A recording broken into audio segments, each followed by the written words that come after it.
Hey guys, it's Will from Tested. And it's Norm from Tested. Norm, we're not talking about tablets for the first time in a long time, it seems like. Goodness. It's tabletosity over here. But today we have something a little different. Smartphones. Not that much different. It's just like tablets, but smaller and with a radio. This is the Nexus 5. Yeah. There it goes. That's all I got to say about it. Okay, well, it's the Nexus 5. Thanks for watching. This has been another Tested production. We'll see you guys next time. No. How's the Nexus 5, Norm? It looks really nice. So this is, I guess, one of Google's flagship phones. Yeah. Because Google owns Motorola, so they have the Moto X. I don't think that they would call that a flagship phone. Motorola's flagship phone. It is Motorola's flagship. I don't think it's Google's flagship phone. No. I don't even think they would call the Nexus 5 the best entry-level off-contract phone, because you have the Moto G coming out, which is much cheaper. But it is, like previous Nexus phones, like Nexus 4 at least, a relatively affordable off-contract phone. And is it also available on contract, or is it just off-contract? You can get it real cheap on contract, like $50 basically. From T-Mobile and Sprint. Okay. Yeah.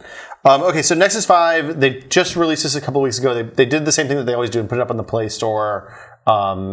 What's different from last year's phone? There are many things notable about the Nexus 5. That's a really nice looking screen. First of all, it is as you would think, being called Nexus 5, is a 5-inch screen. Technically, 4.95-inch screen. They're going to have to give up that naming system. Because the Nexus 6 can't be a 6-inch screen, can it? Why not? Well, okay, then the Nexus 7... Which they already have, is a tablet. But it's not good. 5.1. They got one more phone at most. 5.2, 5.3. Okay. Yeah, the Nexus 4.95 does not sound nearly as good as Nexus 5. Fair enough. They rounded up just a little bit. The first thing I noticed about this is that the screen seems to go edge to edge almost. So there's hardware and software differences, and that's a software difference. In terms of the hardware, this is a phone made by LG, which is just like the Nexus 4, also a phone made by LG. But the Nexus 5 is based off the LG G2 phone that came out earlier this year. So it has very similar hardware on the inside. There is, for every point of the Nexus 4, every hardware attribute improvement in the Nexus 5. The Nexus 4, even when it came out, was a little. The phone that it was based on was a little bit old at the time, right? No, I think the phone was good. It was the top line phone, but it was a 6-month-old phone at the time. But the problem was that there was no LTE. Right. At least no fully supported authorized LTE. Right. There was LTE radios here for certain bands. So what was in the 4 was a Snapdragon S4 Pro, which is what is used in, for example, the Nexus 7. What's in the Nexus 5 is a Snapdragon 800. So Qualcomm has, after the S4 series, they came out with Snapdragon 200, 400, 600, 800. What's in the HTC One, for example, is a Snapdragon 600, and what's in the Nexus 5 is the 800. It's basically a Crate 400 CPU, Cortex A15. What does that mean? It means it's very fast. It is brute force fast, as Android phones usually are. 2.3 gigahertz. It has 2 gigs of memory. There's a lot of hardware packed into this, which, for performance, sheer performance-wise, it is a smooth phone. In terms of battery life, that's where it does come to hurt it at the very end, in which we will get to that. There's, of course, this 1080p 5-inch screen, edge-to-edge glass. So the Nexus 4 had a 768 screen, actually 1280 by 768. Okay. And so it's not as wide. We're back to 16:9 with 1080, 1920 by 1080. But it is glass all the way top to bottom. And the back, while the back had this glass back on the Nexus 4, it's now just plastic, rubberized plastic. That looks like it's that kind of grippy rubberized plastic. Which I like. There are 2 versions of the Nexus 5 you can buy in the Play Store. There's this full black one, and there's one that has the black front and the white back. The white back is glossy and slippery. I like the rubberized plastic, even though, as you can see, it attracts a lot of fingerprints. Yeah, there's smudged over, but you know what? I don't care about that. I care about something that's going to be easy to grip and hold, and I like that. Okay. What it did lose from Nexus 4, though, and also, again, made by LG, what I loved a lot about Nexus 4 was this bevel on the glass. I don't know if you can see this here, but the glass, it's flat for the most part, and then it tips at the end here and here. Like a rounded bevel? A rounded bevel on the actual glass on here at these angles that made it really nice to swipe back and forth. Like you can just move on and off the screen. So you can go right from the edge, and it's not a hard edge right there, back and forth. Nexus 5 doesn't have that. It's a hard edge right here, even harder than is on the HTC One. But like the HTC One, it does have a bevel on the edge. You can see it actually isn't a straight vertical edge. Okay. It's bent that way. Just you can also see that. And that actually makes it nice to grip. Okay, so because you're gripping it, you want to grip it close to the top. One of the things you notice about the screen right away is that it seems like it's very close to the surface of the glass. It's a really, really nicely optically bonded screen.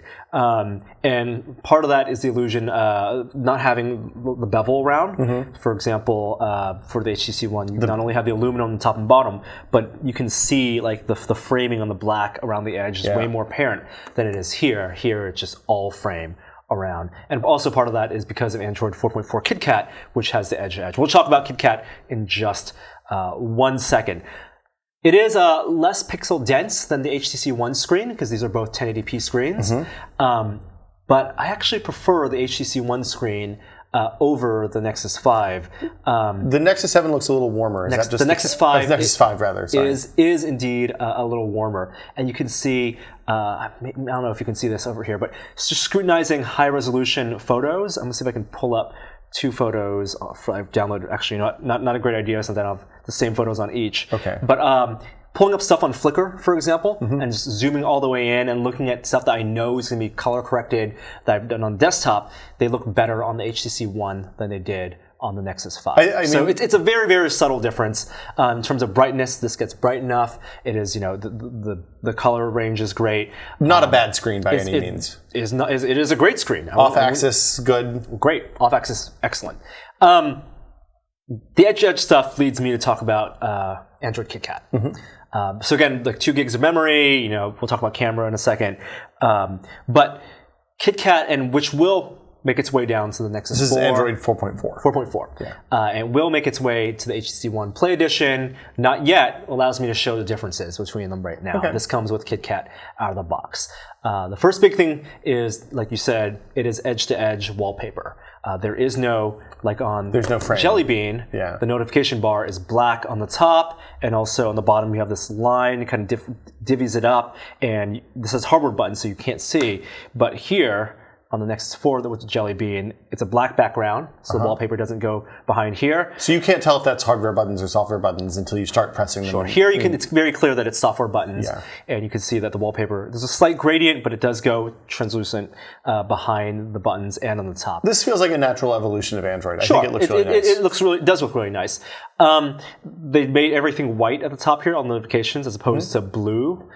Does that change when you're in an app with a different colored background? It's always white. So if you're on if you're reading a Kindle book and you can't, those things just disappear? Well, they disappear for the Kindle. The top, the notification bar pulls away. And I'll show Kindle in just a second because it's noteworthy for the software buttons. The one thing I didn't like, and it's a very minor quibble, is that on the Wi-Fi bar and on the LTE bar, the radio, you lose the little indicator that tells you that you're uploading and downloading. On the previous versions, you can see that tells me that I'm actually uploading. There's a little up arrow on that Wi-Fi bar. If you have an Android phone, you'll know what I'm talking about. Here it's just a white radio bar. That's a radio signal. It's a minor thing. The bigger change is that Google Home is now integrated, really, and Google Search. So when you first boot up the Nexus 5 and any other KitKat device, in the Google Search bar, you can say, "Okay, Google," and there it goes. I expected that to happen. Exactly. It disappears after a second, but it's not quite as Google. passive. Let's see. Try it again. Okay, Google. It knows you. No. Okay, Google. Wow, maybe it does know me. I know the Moto X does, really. Okay, Google. Okay, it doesn't know you. Moto X does learn your voice over time because it has the extra chip for the passive recognition. In the Moto X, you can actually turn off the phone or put it in sleep and then say, "Okay, Google," and it'll recognize just your voice and start using Google. Here, you have to be at the home screen, and then you can say, "Okay, Google." That's still good. I mean, that's a huge advantage over iOS, where you have to launch the phone, unlock it, go into the Google app, and then wait for it to load before you hit the button. Absolutely. But some of this stuff is Nexus 5 specific, though, right? some of these home screen changes? Like I know that OK Google thing is, and some of the Google Home is. It will make its way to other phones. Oh, okay. People who've moved the ROM onto, for example, Nexus 7, it works there. It will make its way to whether other Nexus phones. Google includes it or not. Somebody else will hack it in. It's not hardware dependent. Okay. What is also unique to KitKat is that Google Home, that screen that shows you, what Google thinks is relevant to you. For example, on the HTC One, the way you activate it is you hold down the home button and it launches Google Home. Okay. Here, it's a home screen. You just swipe to the left. So you can set that as like your one home screen to the left. You don't or one set home it. screen It is. It is your one home screen. So it's like in pre-iOS 6 days when you swiped over to the left to go to the search pane. Yep. You swipe over left to go to Google Now. I actually don't know if I like this just yet, because if I think of Google Now and I want to, and you can still hold down the home button to launch Google Now, and still just swipes to the left. If I'm swiping, for example, if I'm all the way to my right, and I'm swiping, and I go to Google Now, not looking, and I swipe one more time. Oh, it erases something. It erased the thing that Google Now thinks but it is gave you most the undo. important. But if I'm not looking at it and I'm just picking it up, then it's swiping things away. Also, in previous versions of Android, your home screen, what you think of as your main screen, is typically the center bar. Right. That's the center screen. The way I mentally think of Android is I go left and right. I have some things on the right side, some things on the left side, and my home is at the center. Work on the left, personal on the right. Sure, that's one way you can think about it. With KitKat, the default home screen is always going to be the one that's furthest most to the left before you get to Google Home. Or Google Now. Of course, you could set this to anywhere you want, but the wallpaper gets screwed up. Because I like my wallpaper to be centered on here. So go to the right, please. So I can never see you don't see your wallpaper anyway. But I never get to see the left side of my wallpaper if I want to do that. The way you change wallpaper is also slightly different. You hold down an empty space and you have the option now to change widgets, wallpapers, and settings. And I guess you can still move, if I wanted to. You can make it back in the middle. Right. It's in the middle. But it's no longer my centered wallpaper. Is that your default home? That is my home. It's still your default home, okay. But it's no longer my centered wallpaper. It's a UI quibble. I like widgets being down here now. They're no longer with your app tray, so it's no longer, you don't swipe all the way to the right. That makes a lot more sense. Makes a ton more sense. Can you still put Google Now on the lock screen? You can absolutely do that. To put widgets on the lock screen, you actually have to enable that in settings. So if you go to settings, it's actually not enabled by default. It's in security. Not a lot of people know that. And this enable widgets, you have to actually check it when you launch that. Most people, if you buy the Nexus 5 out of box, you won't get widgets on your lock screen unless you enable For fairly obvious reasons. If you're putting your email widget there, you may not want that to be accessible to everyone. I also don't like that the DPI changes a little bit. You have more icons on the HTC One than you had on the Nexus 5. And of course, you can change your launcher to whatever you want. Okay. But the DPI for the big screen, it's a little weird. What's the resolution difference again? It's the same resolution. It's just a screen difference. If I'm reading email, I can see more email lines on my widget for Gmail on the HTC One than I could on the Nexus. Well, is this because of the on-screen buttons on the Nexus 5 versus the HTC One? That is definitely it. Okay. And you can reduce the size. You can go into settings, and you can reduce. Go two swipes down for settings. You can go change your DPI settings. Some people don't know this. You can change your font size to small, but I'm not going to do that now. It makes I don't like it. It makes it unreadable? It makes the name of the apps unreadable. For me. Some people like it. I'm not a big fan. It's not for you. Okay. There's no landscape. Still no landscape. I have the auto adjust turned on. Now you mentioned that's just on the home on the home screen, though. And if you get a different launcher, that changes. Yes, if you get a different launcher, absolutely. Okay. And you mentioned about things disappearing because you do have the soft navigation on the bottom and the notification toolbar on the top. Some apps there is now in the API a way for you to hide it. I'm going to show you, for example, launching Kindle. This does this on iOS as well, and it drives me batty. Did you notice on Kindle notifications disappear? Yeah. No, that's good. Yes. But the bar on the bottom is still. Oh, it's still there. It's still there. So it didn't. Hold on. Go back in. It didn't change. It didn't. It just muted them. Yep. But you still see that space. That's great. I don't like that. But I'd rather have. So what's the alternative though? Here, I'll show you the alternative. In Google Play Books, which is the other app that has one of the apps that actually has the API support. Mm-hmm. Oh, I gotta tap it. It disappears, and then go swipe from the bottom. Yeah, I understand why you would not like that, but I actually find when I'm in an app like a long time use book app, like a book reading app, I would much rather have those buttons readily accessible because you don't have the hardware button to take you back out of the app. If you need to go make a call really quickly or something happens, it's good to have that. And I assume you can still pull the tray down from the top. You can pull the tray down, notification tray. Okay. You can do everything. In using the HTC One Nexus 5, HTC One does have hardware buttons. Mm-hmm. I like the software buttons a lot more. Just because of the extra screen space you get back, or? No, I like the software buttons because HTC One only had 2 of the hardware buttons. Okay. It had the back and the home button. Okay. Here you can double tap to do your app switching. Here I like the dedicated app switching button. And do you find you use that a lot? Yeah, I do use that a lot.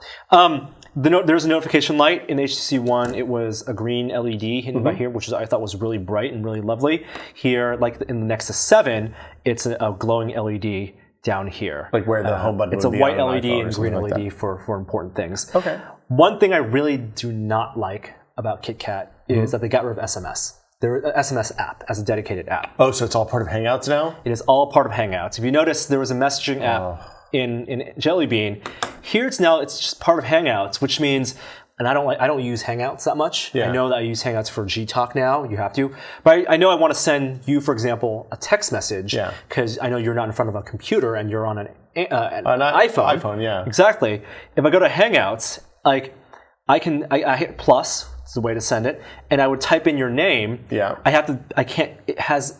It doesn't everything. have a list? It's a list of all my phone contacts and all my Google Plus contacts. And probably all your Gmail contacts too. Not all of those are the same. So what I have to do is, for example, if I want to dial and I put in a fake popcorn, they would have the phone number, while someone like Eric Pope, it would be from Google Plus. And so you have to select your phone contact. It's a little inconvenient. I don't like that. They've replicated the same problem that we've had on iOS for the last 2 years, where you never know whether you're sending an iMessage or a text message. Except that iMessage is for phone to phone and phone to tablet, and is a way. I guess that primarily, it's not like a real IM client that you have iMessages on your laptop. Yeah. While Google Plus is everywhere. It's a social chat, media. It's Facebook, and I don't want Facebook and my SMS to be integrated. As much as Facebook wants my Facebook, and they really want that bad. They really want their Facebook Messenger so hard to be your primarily thing. And this is Google trying to get you to use their services more on Android. And there's 2 other places that this happens in KitKat. One is the new Photos app, in addition to Gallery, which works as your normal gallery. That's the same gallery that we've had for the last 5 years. I hate the Gallery app. 4 years. They also have now a Photos app. Why do you have a Photos app, which is now the same as a Gallery app, except it's basically Google Plus. And it uploads everything to the Google Plus. It's Google anyway, Plus, and then you have your stuff here, your Gallery stuff here. I think some people think Gallery is going to go away eventually, and it's just going to be called Photos. That icon hasn't changed in a long time, Norm. That's never a good sign. Now. I mean, the Photos icon is still better than the Gallery icon. The Photos icon is the Picasso icon, isn't it? Yeah. Yeah. Other place that they really want you to use Google services is the dialer. So the dialer now has businesses and stuff. There's no phone numbers. So if I thought this is pretty good. Yeah. So it's all names and businesses, not showing phone numbers. For example, I got a pizza at a place called Gilinius or something. It's called like Next Door. Yeah. Phone number for Mars Bar. And because it knows where you are, it's going to know that you want the Mars Bar that's by our office. And maybe it's not searching right now. Mars Bar.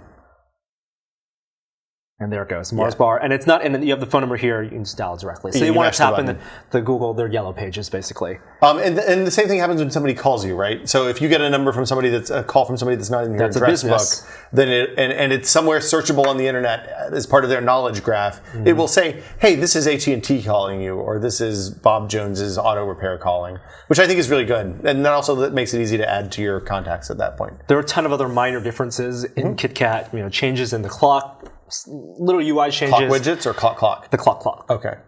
The way you set alarms. Like stopwatches and alarms. Yeah, and all that stuff. It's all minor stuff. It's nice and fast. Again, the way Google the Project Butter, they brute force the speed, the smoothness on here. This is the smoothest phone I've used. It's much better. Android. Yeah, I mean, if your last experience with an Android phone was 2 years ago, this is a major difference now from the 2.3 era Android and even early 4. So now I want to talk about camera, because the LG G2 had a massive camera, 13 megapixel camera. It's a lot of pixels. And also had optical image stabilization. This camera, and in the back you can see it does protrude just a little bit. It's not completely flush. Oh, it's right like there. A half dime thickness poking out there. It's basically putting a dime there. It does still have optical image stabilization, but it's 8 megapixel camera. It is unimpressive. Okay. It is still better, I think, than the HTC One's camera in some ways, which I was supremely unimpressed with. And we'll show some sample photos right now. For example, this photo, I'm going to load the camera app. I went out and took a bunch of photos like I normally would. You have your macro photos. This is pretty exemplary of a photo that you'd take. Normally, the colors are great. That looks really oversaturated to me. But it could just be the plants, right? It's just the plants. I took something that was vibrant, and that's fine. Could also be our monitor. Could also be that. What you see is a decent photo. If you go to the next one, totally fine. Look look how happy that dog is. Totally usable. It's a little blown out in the back where the sun's coming through the trees. That is the problem with, I think, all Android cameras. And I want to show you the camera app in just a second, which is very, very slightly changed in KitKat.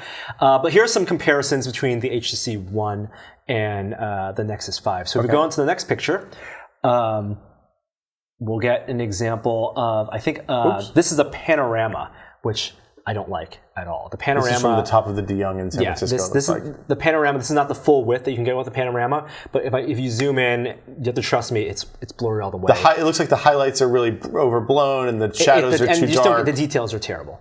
It's real fuzzy. You got really gnarly reflection in the window there too, Norm. I'm disappointed. That's just an angle. If you go to a landscape shot, which I think is the next photo, here it goes. Oh, it's turned. This one's turned for some reason. There it goes. Okay. That looks okay. This is using the HDR functionality on the new HTC, on the Nexus 5. And there's a new HDR feature in KitKat called HDR Plus. Okay. I don't like it.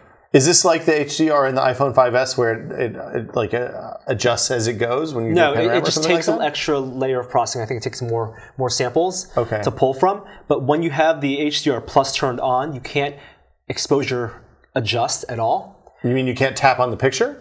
You can't you can't set the exposure lower. Like you can't exposure comp. And I think all Android phones are overexposed just a bit. By default. When I take photos with the Nexus 4, with the HTC One, and with the Nexus 5, I always stop down 1 or 2 because everything in the app because things look blown out otherwise. And hold on, but when you do it in the app, you're just changing the display values. You're not actually exposure metering down, right? You are telling the camera it does not need to pick up as much light. Okay. Which is good. And with certain environments. And if you go to the next photo, you'll see a comparison with the HTC One, and I think the HTC One landscape was sharper. I mean, we're not going to be able to see that here, but I'm sure when zoomed in, I like the HTC One, and this is also with HDR turned on. The colors seem a little more muted. That could just be our monitor. I think both of these are not as good as the iPhone cameras. We'll go to the next one, a low light situation. And this was with the Nexus 5. And this one, I think low light was actually pretty good here. And if we go to the next one after this is with the HTC One. Again, a little overexposed, and the details were not as good on the HTC One. Were these HDR or were these just with the stock settings? Just with the stock settings. Okay. And this is a low light setting, exactly the kind of scenario where I would want to stop down so it doesn't pump up the grain. Yeah. And dark environments can look dark. It's fine. I mean, these are still serviceable cameras, though, right? Yeah, absolutely. So let's switch over to the camera app here. There we go. So I'll take a phone of the phone. You're taking a picture of your picture? So you have your standard, tap to focus stuff. And the setting up here is where you get to change your settings. So I'm going to move this aside so you can see this bar. The radio menu, yeah. So the radio menu, this is your HDR Plus. And it takes a while to switch. Takes a while. Yep. And not only when you have HDR Plus turned on, the exposure setting is grayed out, so I can't change that at all. Okay, so on the Android, it does actually let you change the exposure. I thought it was just changing the display. Yes, on Android you can, and this is what I like. When I take a normal photo, I actually step down 1. Okay. Much better. That looks much better. That looks much better. Or even in sometimes in other environments, stepping down 1 is usually a good thing. This is my pro tip. If you're using an Android phone, most Android phones I've used, step down 1. It's easier to bump up from here than to get. It's always better to have it's always better to have it underexposed than overexposed. Yeah, I'm gonna take a photo to show you the shutter lag, which is the other thing I don't like. So try to get focus. But I'm gonna tap in 3, 2, 1, tap. Oh. Try to refocus a little bit, and let's say lock that focus in. Tap. Yeah, that's slow. So that's unacceptable. It's better when you tap, and of course you can separate exposure and focus on all the Android phones now, right? No, it's one button. Apps will let you separate them. Okay, so it's just like on iOS. I didn't realize that you couldn't do that yet. So that's the camera app. I'm not impressed with image quality, and Google has actually acknowledged that image quality on Nexus 5 is not great. They say they'll fix it with a software patch. It's been several weeks. There's been no software patch, so I'm skeptical. What about battery life, Norm? One last thing, sound quality. It's a mono speaker. Mm-hmm. It's actually on the bottom, even though you see 2 grills. One is a microphone and one is a speaker on here. There it goes. One is a speaker, one is a microphone, and it's not loud enough for me. I actually I like the HTC One speaker with their Beats audio, whatever. Can you hear the phone ringing in your pocket? You can hear the phone ringing, but when I'm using this in my car and not tethered to Bluetooth and using it for navigation, for example, it's not loud enough for navigation. Okay. So you can't get over the you have to noise really when pay you're on the freeway. attention. That makes sense. Exactly. Battery life? It's a pretty big phone. It's a big phone. There's just like the HTC One, it's a 2300 milliamp hour, milliamp hour. 2300 milliamp hour battery. I had problems initially with the battery, and it turns out that either it's because of bugs or because certain apps aren't prepped for KitKat. Things are running in the background that I didn't want running in the background. That shouldn't be running in the background. That shouldn't running in the background. So in the most optimal scenario, and I took some screenshots of battery. This was what battery was looking like before. So is this like a day we were in LA or something like that? So this is a day use, and you can see in the top 11 hours of battery. It's at 20%, and it's just like a steep drop and a steep drop, and it's not using Wi-Fi. That cliff at 80% is real bad. This is heavy use. This is my heavy use scenario. You get about the 10 hours of heavy use, which is good for a phone. Yeah. Then my battery started dropping. Let's see if I have a. Here, maybe I don't have that screenshot. There it goes. Okay. This is when battery started sucking, and this is when me not using it a lot, because you see the screen is not turned on. But it says it's awake all day. But Wi-Fi is turned on all day, and awake is all day, and it's just a steady decline. Yeah. You don't want that. What you want is something more like this, where you have heavy use times. So those big drops are when you're using your phone. When I'm actually using it, and it corresponds to when it's awake and when the screen is on. What you don't want is the drop. So as an iOS user, I look at this tool and think 2 things. One, it's a really neat tool. The other is that I'm really glad that I don't have to have a tool like that to make my battery last all day. Sure. And you open the battery tool and you can see the things. What you want is it's really the screen that's using everything. You don't want some other app, and when I looked here, I could see that some apps like my widget, my HD widgets that shows my battery life, that was buggy, and I had to reset it and uninstall, reinstall, reboot the phone. Oh, so it wasn't stock stuff that was causing the problem. It was stuff you had installed. It was third-party apps. But still. And there was some stock stuff. People have said things like the media server, sometimes that's running awake. And if you tap these apps, I'll see what the keep awake time is. For example, right now, this is 19 minutes. That's appropriate. Okay. If you're opening your media server and it's taking up, a ton of battery and your awake time is 7 hours, something's wrong. Reboot your phone.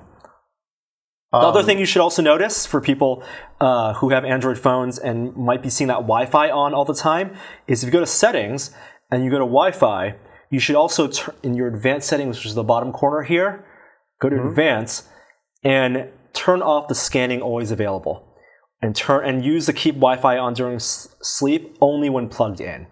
So having this on always, I actually sometimes use never, will suck your battery life, and I also turn off the scanning. But isn't it better to use Wi-Fi than cellular for data?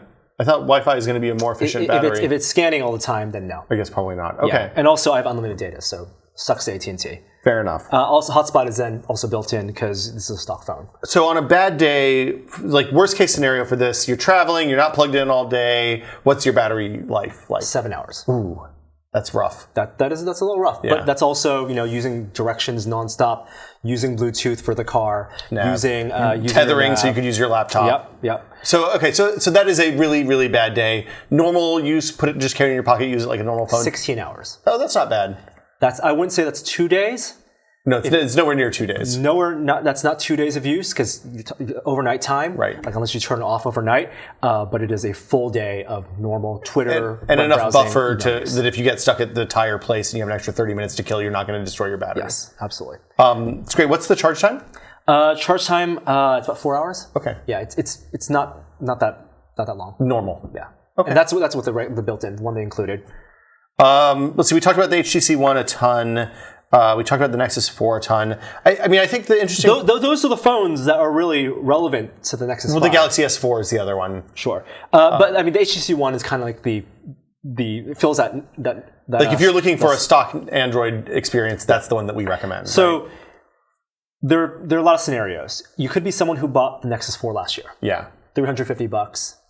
First great off-contract phone. Didn't have LTE. Spend the extra money. Spend the extra $350 and get the Nexus 5 this year. You're still where you would be with one on-contract phone. Yeah, because you probably get rid of the Nexus 4 for $100.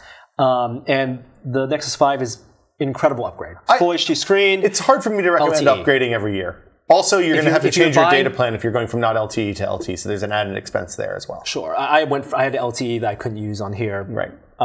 So if you're on T-Mobile, you're just paying the extra $10 a month. Right. But spending $350 a year for a new phone, if you're getting that big of an upgrade, and you can get rid of the old phone for $100, the $200 upgrade is worth it. It's 16 gigs for $350 and another $50 for 32 gigs. That seems fair. Appropriate pricing. It's appropriate in that Google's still making some margin on it, but I don't feel. You don't feel like you're getting reamed. Yes, I didn't want to say that. HTC One is a more interesting thing because this is a $650 phone, the Google Play Edition, off contract, and this is a $350, $400 phone if you want 32 gigs. Right. And like we said, if you're buying them on contract, the Nexus 5 goes to like $50 in some cases, which is crazy. I think the HTC One is still my favorite. Is still the phone I prefer over the Nexus 5. Just because of industrial design stuff? It is a combination of that fit and finish. Even with the crappy camera? I don't really care about these cameras. You don't use the cameras, okay. Right? And I think the HTC One is good enough for a lot of scenarios, for a camera phone scenario, for video and stuff. The HTC One, it's heavier than this one. Mm-hmm. It just feels like a better made phone. It's metal and glass. It's metal. It has the curve. I like holding this more. Like headphone jack placement, is there anything like that makes a difference? No, headphone jack. The button placement on the HTC or the Nexus 5 is actually better because it's on the side and it's easier to hit. And the thumb spot, on the thumb spot, it's actually even easier to hit than on the Nexus 4. And the HTC One has that slightly recessed button too. It's flush. It's just flush. You put some Suguru on top of here and it's a better button. Fix that. I think this is a slightly better phone, but I can't recommend paying $650 for this when there is a $350 option. I mean, and that's the interesting thing about this phone. If you're in a situation where you have dropped your phone, whether it's iPhone, Nexus, whatever your phone is, you've dropped it and you're looking at replacing an iPhone with a $300 iPhone 4S or 5C or whatever, I would much rather have this Nexus 5 than an iPhone 5C off contract for way more money. The Nexus 5 is a good temporary phone. No, I'm not saying that. I'm saying that it is wonderful to have an off-contract option that isn't $600.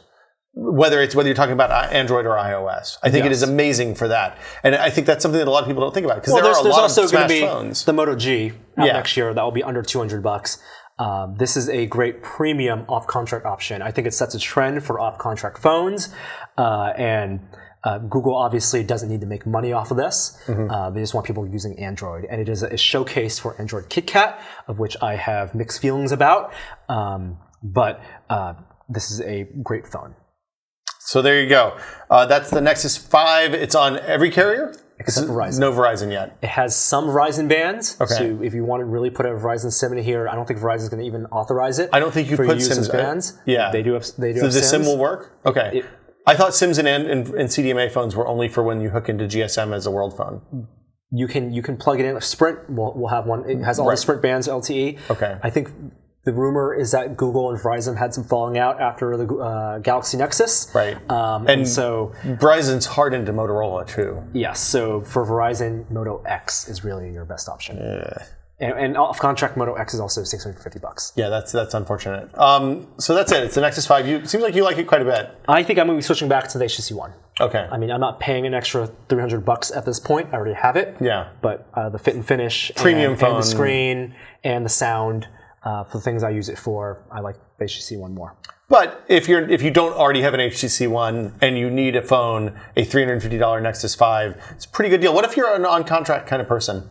Like, where do you fall then? Do you get the HTC One or the Samsung Galaxy S4 for another $100? It depends on whether you want to stay being an on-contract Can you get the Play editions on contract? Or do you have to pay full price for them? You pay full price for a Play edition. Yeah, so I mean, there's another compelling alternative there is to buy an on-contract Nexus 5 versus an off-contract Google Play edition, Samsung Galaxy S4, HTC One.